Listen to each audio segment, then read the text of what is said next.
Comment gérer les repas de fête? Bonjour à tous et bienvenue dans cette nouvelle vidéo. Je m'appelle Jennifer, je suis coach équilibre et nutrition et j'aide les femmes actives à perdre du poids durablement sans le reprendre même si elles n'ont pas le temps. Je t'invite à t'abonner tout d'abord à ma chaîne si ce n'est pas encore fait, à liker la vidéo, à partager en masse et surtout à aller télécharger ton petit cadeau. Cette vidéo, je pense que je vais la faire en deux temps, enfin en deux parties, c'est-à-dire une première vidéo et une deuxième vidéo.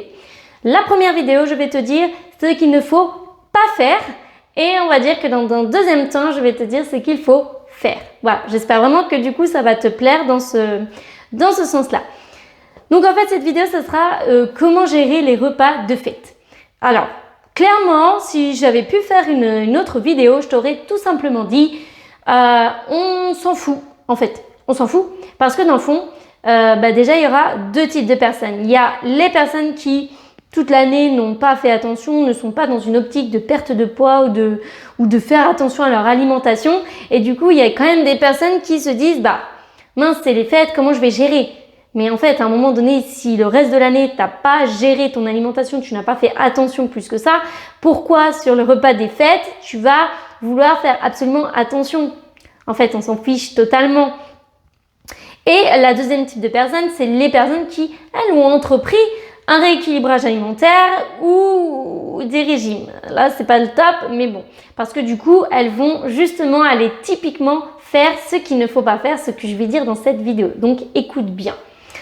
Alors, les personnes qui ont fait un rééquilibrage alimentaire, qui ont suivi un rééquilibrage alimentaire ou qui sont en suivi avec moi, par exemple, n'ont pas de souci à se faire, puisque comme elles ont équilibré leur alimentation sur l'année, et ben en fait, ça va s'apparenter en fait à un repas plaisir sur la semaine, tout simplement. Le seul, on va dire, petit problème, c'est que du coup, si vous faites le 24 au soir, le 25 midi, le 25 soir, le 26, le 27, le 28, après il y a le 31, le 1er. Là, c'est un peu plus... Voilà, à un moment donné, les gars, faut pas non plus abuser. Mais on va dire que si vous avez équilibré votre alimentation sur votre année, en fait, je vous l'ai déjà dit, je vous le redis. Donc, ce n'est pas en un repas que vous allez tout flinguer. Parce que du coup, les personnes ont vraiment peur de gâcher en fait tous les efforts qu'elles ont fait sur l'année, d'avoir travaillé dur autant sur leur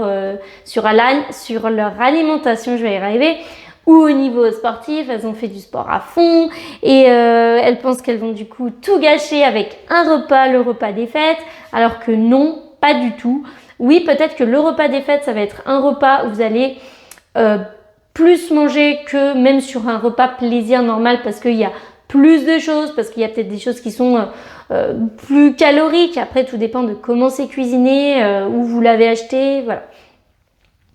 Mais voilà, cette vidéo, ça va vraiment être une vidéo sur les choses à n'absolument pas faire pour gérer en fait son repas de fête. Parce que dans le fond, comme je vous l'ai dit, déjà, si vous n'êtes pas dans cette optique-là, ça ne sert à rien de se prendre la tête. Prenez-vous pas la tête et allez-y. Profitez du moment, profitez de votre famille. Et si vous avez fait attention le reste de l'année, enfin pas faire attention, mais si vous avez rééquilibré votre alimentation tout le reste de l'année, ce n'est pas en un repas que vous allez tout gâcher. Bon, je vais quand même en tout cas vous dire les choses à ne pas faire par rapport au repas des fêtes, justement pour les personnes qui sont ou qui ont entrepris des phases de régime et du coup qui ne sauront pas quoi faire. Et je sais que toutes les personnes que je suis, elles sauront très bien gérer ce genre de repas. Donc la première chose, c'est de n'essaie pas d'arrondir les angles et de te préserver en fait. Donc ne jeûne pas les jours qui précèdent tes repas de fête. C'est-à-dire si tu fais le repas du 24 au soir, à partir du 23, il y a des personnes qui vont genre stopper de manger. Je vais pas manger le 23, je vais pas manger le 24 toute la journée, comme ça, le 24 au soir, ça va compenser. Je vous l'ai déjà expliqué dans une ancienne vidéo, je ne sais plus laquelle. Si je la retrouve, je vous la mets juste ici. On ne compense pas un repas. Pourquoi? Parce que si vous n'avez pas mangé pendant 2 jours, voire 3 jours, qu'est-ce qui va se passer? Vous allez arriver le soir du 24. Si vous y arrivez déjà sans avoir succomber au grignotage. Mais combien même vous arrivez à ne pas manger pendant 3 jours, 2 jours, vous arrivez le 24 au soir, vous avez envie de tout péter. Vous allez avoir clairement crevé de faim. Vous allez arriver, vous n'allez pas pouvoir vous contrôler, vous allez tout manger. Quand je dis tout manger, vous allez certainement manger plus que ce que vous aurez mangé en temps normal si vous aviez mangé normalement le reste de votre journée. On ne compense pas un repas. C'est la même quand on dit ouais, demain soir j'ai un resto, je vais pas manger comme ça. Non, non, non, non, non, non, non, non. En plus de ça, il n'y aura pas de plaisir, quoi. Non, il faut que ça reste un plaisir. Vous faites un repas, vous faites un resto dans la semaine avec vos copines, avec votre famille. Profitez du moment, mangez ce dont vous avez envie, mais mangez le reste de la journée. Ça, on ne compense pas parce que votre corps ne réagit pas sur un repas. C'est vraiment le surplus calorique constant sur plusieurs temps, sur plusieurs semaines. C'est là que vous allez prendre du poids. C'est pas en un repas. Ça, je vous l'ai dit, je vous le redis, je crois que je vous le dis à chaque vidéo, quoi. Je dois vous saouler au bout d'un moment, mais c'est super important, arrêtez de vous frustrer, quoi. Parce que du coup, c'est de la frustration totale. Donc là, c'est pareil, si vous vous privez de manger pendant 2 jours avant les fêtes en vous disant ça va compenser, vous allez arriver le soir des fêtes et vous allez tellement avoir faim, vous allez manger à l'apéritif, les chips, les cacahuètes, enfin tout ce qui traîne et tout ce qu'il y a de plus calorique, et en plus de ça, c'est même pas des bonnes calories, quoi. Donc, privilégiez de manger normalement le reste de votre journée. Et comme ça, le soir, vous verrez que vous n'allez pas manger plus. Enfin, vous n'allez pas manger non plus 10 fois plus que vous pouvez. À un moment donné, vous pourrez plus, quoi. La deuxième chose à ne pas faire, en fait, c'est oublier toutes ces détox, que ce soit avant les fêtes, après les fêtes ou ce que vous voulez. Parce qu'en plus de ça, la plupart du temps, tous ces trucs détox, c'est du bullshit. C'est de la merdouille, ça marche pas, c'est contre-productif même parfois. Donc ça ne sert à rien de vouloir faire des détox en se disant je vais me faire une détox avant ou après, ça dépend des personnes, pour justement pallier au fait que je vais beaucoup manger. Si vous partez dans l'optique de beaucoup manger parce que c'est les fêtes, enfin après chacun son plaisir et chacun son optique de faire des fêtes. Partager les fêtes, faire des fêtes de fin d'année avec sa famille, ses amis, avec son entourage, ce n'est pas manger à outrance. C'est partager de bons moments avec les personnes que vous aimez autour d'un bon repas. Mais on ne va pas non plus manger à outrance. Donc le fait de faire des détox, ça ne va pas servir à grand chose, surtout avant. Mais même après, en fait, ça va dépendre de la détox. Si vous achetez des trucs détox déjà tout fait, oui, clairement... Clairement, ça ne sert à rien, vous allez dépenser votre argent inutilement. Donc, arrêtez les détox, ça ne sert à rien. La troisième chose, et je sais qu'on va me dire ouais, mais si, mais là, mais tu comprends, Jen, nanana. Ouais, mais à un moment donné, après, ça dépend de vos objectifs. Attention à l'alcool. Pourquoi ? L'alcool, c'est typiquement des calories vides. Les calories vides, c'est-à-dire c'est des calories que vous ingurgitez mais qui ne présentent ni macronutriments ni micronutriments, qui vous apportent rien. Donc l'alcool ne rentre pas dans une catégorie de macronutriments. L'alcool n'est ni des protéines, ni des glucides, ni des lipides. En revanche, 1 gramme d'alcool, c'est 7 calories. Donc je ne sais pas si vous vous rappelez, mais 1 gramme de protéines, 1 gramme de glucides, c'est 4 calories et 1 gramme de lipides, c'est 9 calories. Donc l'alcool, c'est moins calorique que les lipides, mais plus calorique que les glucides et les protéines. Par contre, ça ne rentre pas dans les macronutriments, donc ça ne vous apporte rien au niveau lipides, glucides et protéines. Par contre, ça compte dans les calories. Donc, je peux pas vous... Il n'y a pas de... Comment ? Il n'y a pas de choses à faire ou à ne pas faire. Le mieux, c'est de ne pas en consommer, tout simplement. Maintenant, si pour vous, vous amusez ou profitez de votre soirée, c'est de boire de l'alcool, dans ce cas-là, buvez, mais le minimum possible. En fait, j'ai pas de meilleur conseil que ça, en fait.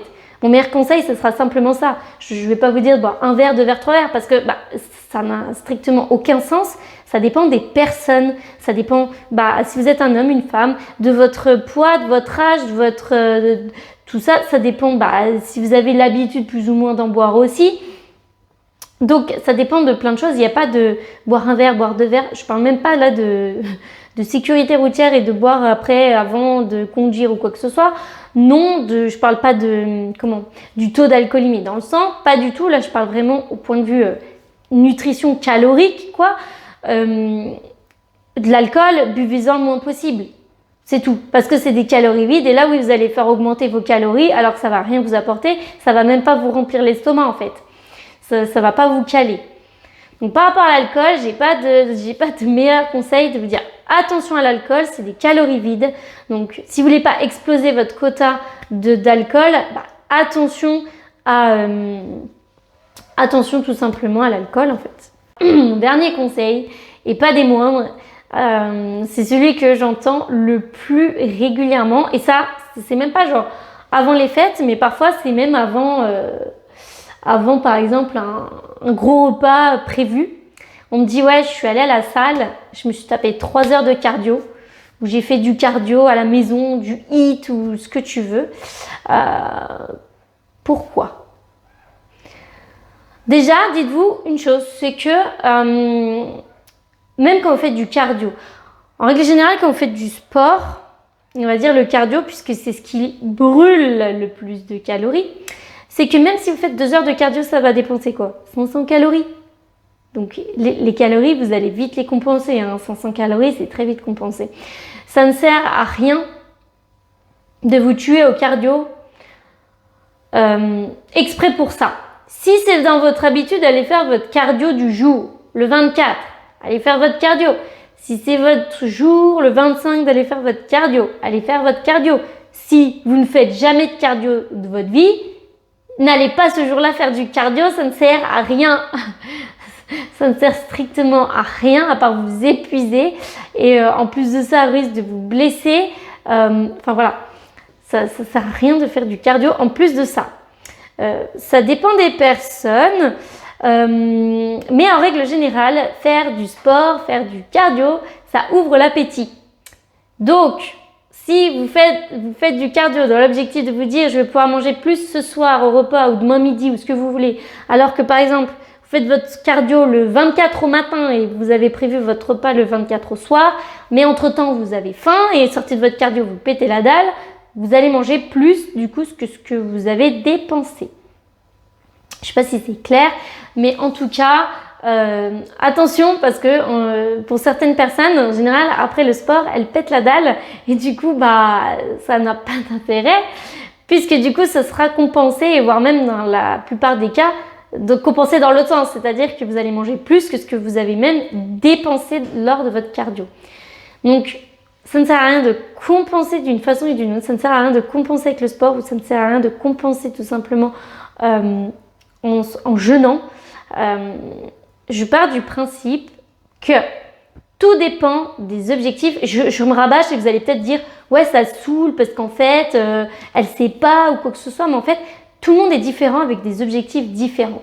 Si vous n'avez pas d'objectif, si vous n'êtes pas dans cette optique de vouloir perdre du poids ou quoi que ce soit, ça ne sert à rien de vouloir faire attention ce jour-là particulièrement en fait. Profitez de ce moment avec votre famille, vos amis, votre entourage, profitez. Si vous avez des objectifs de perte de poids mais que c'est sous contrôle, c'est-à-dire que le reste de l'année, vous avez entrepris votre équilibrage alimentaire, vous avez équilibré votre alimentation, vous avez trouvé votre rythme et tout ça, alors dans ce cas-là, ce n'est pas en un repas que vous allez tout foutre en l'air. La preuve, c'est que, en tout cas, si vous êtes suivi par moi, en général, j'arrive toujours à vous caler des moments pour vous faire plaisir. Donc, dites-vous que ce repas-là, simplement, il va rentrer dans votre repas plaisir, dans votre repas libre de votre semaine.